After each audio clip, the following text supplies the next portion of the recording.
The other day, I had a group of my VIP students here, and one of them asked me, is it expensive to stay in Nice? And I'm like, well, it depends. I mean, you could eat at four-star Michelin restaurants, but you can also just go to the baker and buy the most amazing bread you have ever tasted and just butter and a piece of ham. Welcome to the Stories Cafe podcast, the espresso version of Stories Cafe, offering quick, enriching moments of reflection on literature, cinema, archetypes, philosophy, and the art of living deliberately. Just like a perfectly crafted espresso at a Parisian cafe, each episode is a brief pause for you to submerge yourself in something invigorating and fulfilling. I'm Annette Wernblad, course creator, internationally published author, and wanderer at heart. So cozy up as we explore the powerful world of stories, how they shape our lives, and teach us the art of living deliberately.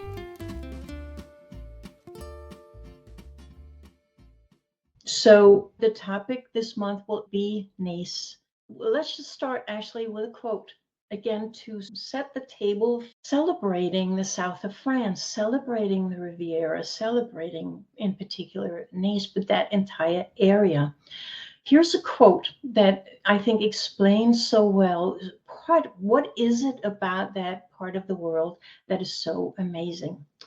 When your eyes first fall upon the Mediterranean, you know at once why it was here that man first stood erect and stretched out his arms toward the sun.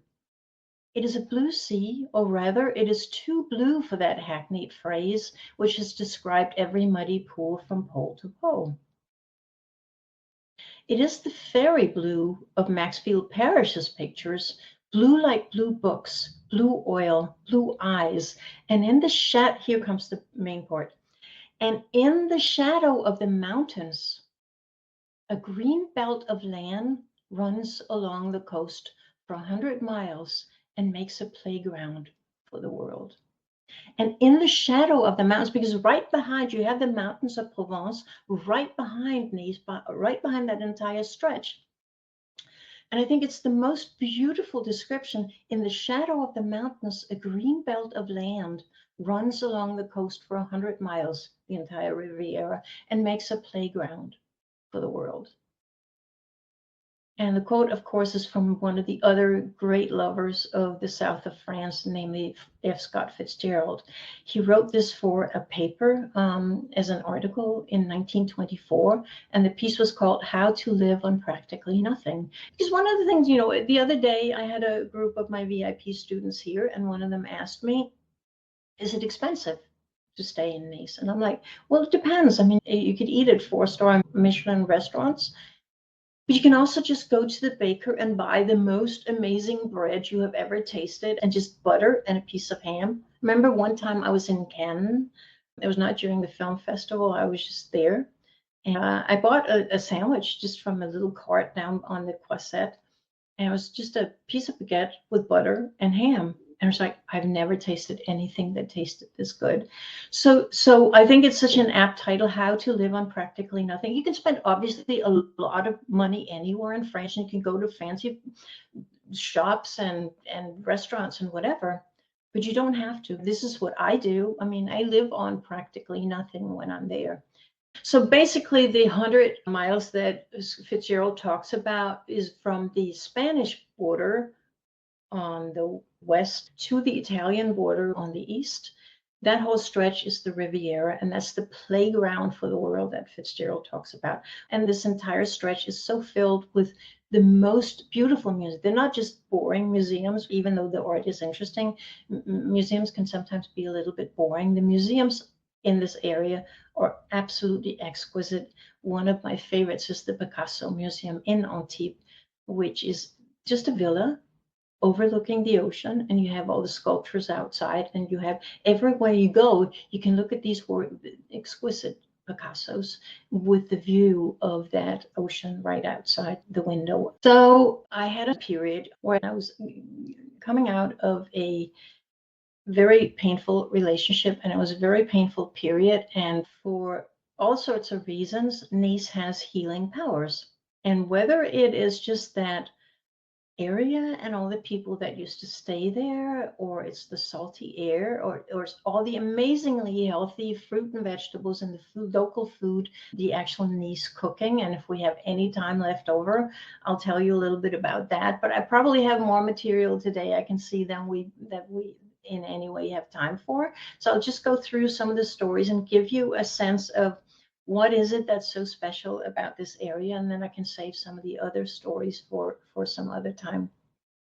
But during that period where I went there to sort of patch myself together, I was sitting there by the window, and on the first evening, and I was really not feeling good. So I was sitting there with a glass of local wine, looking at the mountains of Provence in the background. And one of the magical things that happen when you look in that direction rather than the ocean, all I have to do actually from my little flat is go out onto the stairwell, and then I can overlook the ocean from the windows in the stairwell. But my flat has a view of the mountains. So sitting there with a glass of wine, looking at, it was getting darker. The lights start coming on in the mountains of Provence. People live there, so you can't see the houses, but you can then see these little, almost like a string of pearls, that the little lights would come on more and more and more in that whole area. And I was just thinking, well, there are things to focus on that are so beautiful and so life-giving, that if I focus on that and just let my pain be, then hopefully eventually it will so dissipate and let go.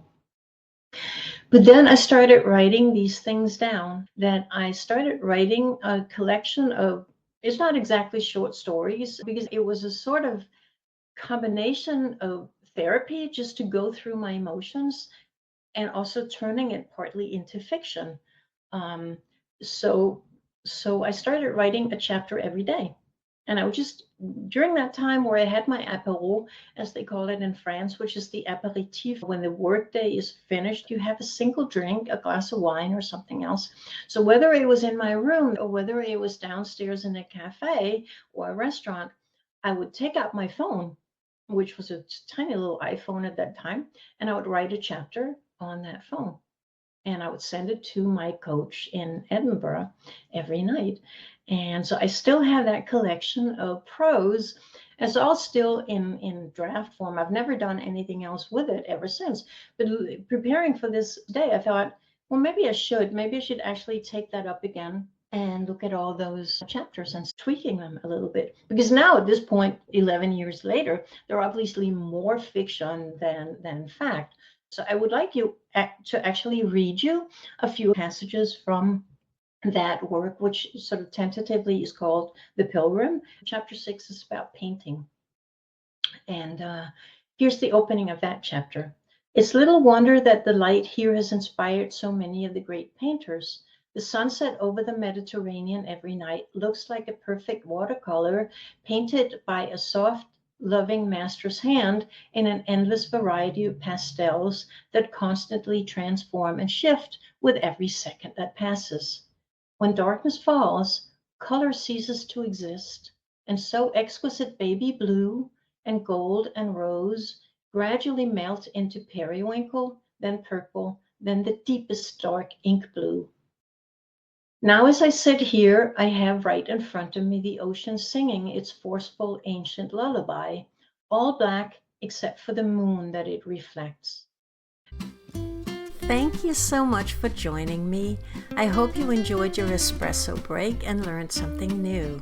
If you're eager to dive deeper into the world of stories and ideas, be sure to hit the follow button in Spotify or the plus button in Apple Podcasts so that you get each new episode straight to your podcast app. You can also visit us at Stories Cafe. Just go to stories-cafe.com.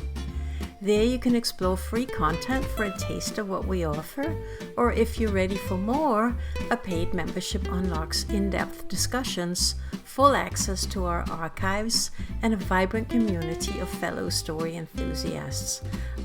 I am so thrilled to have you here, and I look forward to welcoming you back to the Stories Cafe soon.